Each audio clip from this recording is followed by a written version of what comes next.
Hi guys, Nathan here from JS Powersports, and this is kind of part two of the comparison between the 2019 models, working our way up into the 23s here.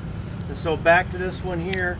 This is the 2019. This is actually the original ski that we bought from Krash to decide if we were gonna like them and become a dealer and whatnot.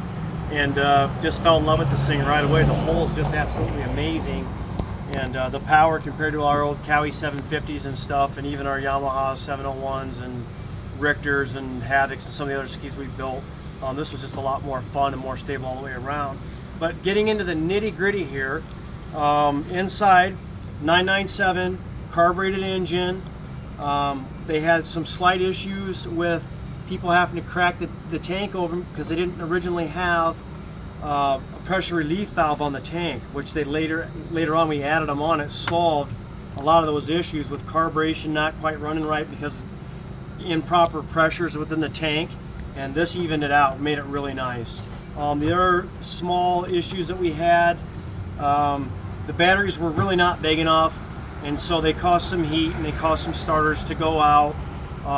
They were running aground from the front all the way to the back, trying to power up everything inside the electrical box, and just wasn't quite beefy enough. And so periodically people would burn up a CDI or something. So and there's separate videos on how to do the changes with all this stuff. But the big things were to add a ground back here from the electrical box to the block, and then beef up the wire coming in from the starter solenoid, the power side of the starter solenoid, the one that goes to the battery. Beef that wire up as it goes in the electrical box. And then the other thing you can actually do is get the external fuses and mount those all up here, and then get the bilge pump on a separate circuit, which we also did right off the bat. We just put it on a separate circuit, and because we wanted to run it on our own switch here. We didn't want the CDI kicking it on and off and on and off and on and off, especially with the weaker batteries. But now that we've gotten into all the lithium-ion batteries, and don't forget, lithium-ion can be mounted sideways, so you can put a 900 cold cranking amp battery in this hull. This engine will spin over so fast it'll fire right off, and it solves a lot of those issues that people were having just because they were completely underpowered on the electrical system. Now, we did a couple extra things to this. The original air cleaners that went on were kind of a harder plastic, and they would vibrate and chip and break off, and so we went ahead and just put pod filters on it right off the bat. We originally had some of the covers on here too, the outerwear's pre-filters, but we found out with the amount of water tricks we were doing, the pre-filters would eventually get kind of saturated, and then it would take a while to suck all the water out of them, so we just pulled them off. Just being a little more careful with things and how we roll it over in the water, and it keeps a lot of the water out of here. Okay, another issue that we had with the original skis was the little primer bulb, the little push-in bulbs. They would the rubber would shrink a little bit, then the bulb itself would kind of start leaking. Now you could simply unscrew it from inside and tighten it back up and it'd be fine, but over about a year or two, the little bulbs get kind of hard to press, and they barely moved any fuel. You're talking like a couple centimeters of fuel each time. So what we've done is, on all of the carbureted models, we go in, we drill out the watt hole here, we put a plunger primer on, and now you're shooting about 6 or 7 inches of fuel through the line each time, and the skis start up a lot better when you do that. So this has a bunch of other accessories, but we've already got accessory videos up for all of the different machines, so you can check that out. Most of the accessories that we put on these are the same ones that we put on the newer ones, except for the air tops. A lot of times we just leave that alone because it actually is a good design and seems to perform just fine the way they are. Now, this is actually a fire extinguisher bag here because some states require it. In this particular case, we're just using it for a tool bag, but it velcros around the exhaust hose here, just kind of stays out of the way. That way we have some essential tools on us and whatnot. Let's go ahead and skip over to the 21 now. This is where things started to get very interesting when they added the 1200cc engine. These came in pretty much spot on from the factory. As far as carburation goes, we would take the low end screws and usually turn them in about a half a turn to 3/4 of a turn in. Where we're at, we're typically, let's say 80-degree weather, 700 foot of elevation with 91 octane BP fuel in here. And in the fuel that you get at different stations does make a difference, because we'll pump up at other places and have to come in and do some just minor adjusting on the low end screws when we feel it's not quite right. So fuel does absolutely make a difference. Now in this one, there's what a big battery looks like stuck in sideways, and of course you want to do this with the negative terminal down. There's a whole entire video on the bigger batteries that are available. They went to a Hall effect sensor for the pickup, which I should have covered more on the 997 there. Some of the magnetic pickups there would vibrate a wire out over time, and they did get a fix for it with a new style that was better, but then they went to a Hall effect for this. We have all new ignition here. So you got separate smart coils up here. We've got a fuse box they put in this one. We've got an ECU, which controls a lot more than what the old CDIs did. All separate components. And the air tops, these are the original ones from the 21 still on here. We just drilled a couple holes so that we could fog it a little easier. With 2 cans, you can fog this. These absolutely have to be winterized. I should cover that while we're at it here. There's a video on our website for that, because the water jackets go way down into the into the case here, just past the cylinders into the case.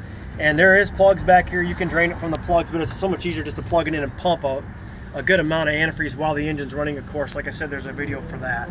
But the 21 with a 1200cc engine, everyone started throwing in the bigger batteries about this time as they became available on the market, and just made it a way nicer machine. Lots of power. Love our 21s. And then they went to the 22. The 22, we got fuel injection, we got oil injection, came with the controller. It's got some lights on it, tells you what it's doing. Running a couple different ECUs. They started with the Haltex until they were discontinued. Still a great ECU. It's got data logging. You're able to pull stuff off out of your computer and look at it, which is really awesome stuff, especially when you're trying to diagnose anything or get a little more power out of something here or there. You could do that. But yeah, so much stronger setup with this. We're getting almost double the fuel mileage on the fuel injections versus what we were getting on the carbureted models, and there's a lot more punch there. I mean, you can really zing these things around when you're doing backflips off of waves and stuff. So this made it really fun. Now on over to the 23 here. Now this is custom painted, by the way. We ordered this. It took a little bit longer to come in. I think it was almost 18 months to get this one in here.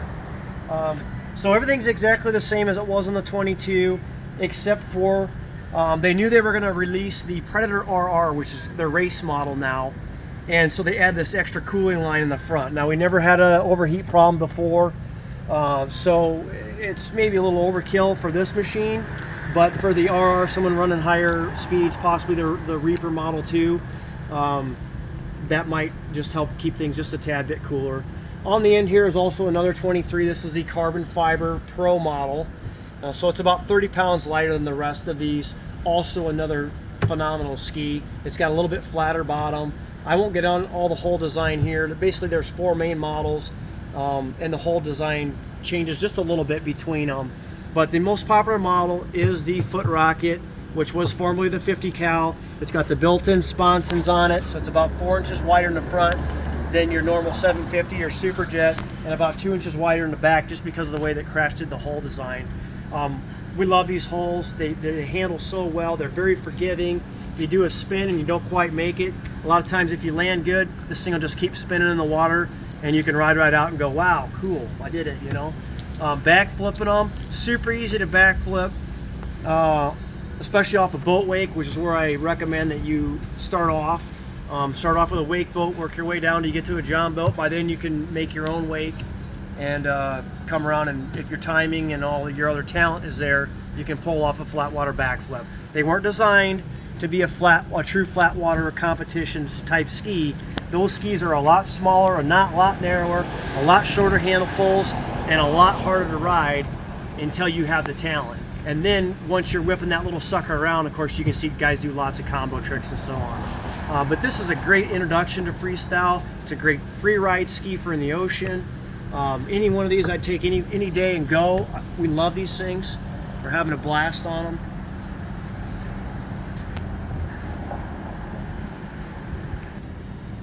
Okay, and from 22 up, they were trying to follow all the Coast Guard regulations and EPA stuff, and they made it put an outside gas fill, which is also really nice to have. So we just pop this open here. I'm guessing you can get around 3 tanks of fuel through it before you'll need to refill the oil in the oil injection tank. But you do obviously want to keep an eye on that, never let that get too low. And then they added a few of the warning stickers on the hood that they were requiring and so on. And for next year, there are some more things up the pipeline. So that'll be interesting how things come out. Basically, in all the machines, you've got Wiseco pistons, and they are using Pro Torque starters now. Since I think it was late 22, they started with Pro Torque starters, so that's a little bonus over the ones they were using before. We've got a few Bosch sensors already in here. I know for next season they're talking about doing all Bosch sensors for the fuel injection. So that might help us out with a couple of the faulty map sensors and whatever that we've had. But overall, it doesn't matter what ski you buy. These things are like a top fuel dragster. They're not a Honda Accord. You're not just gonna, drive it around and change the oil every once in a while. These things need some attention. You want to go through all the nuts and bolts and retorque after it's had a couple heat cycles, and just make sure things are set up the way you want them. A lot of it might be handlebars and controls, getting the levers where you like it, and then it feels good and so on. But yeah, if you give your ski some attention, take care of it, pop the hood off when you're not using it, to let it air out and so on.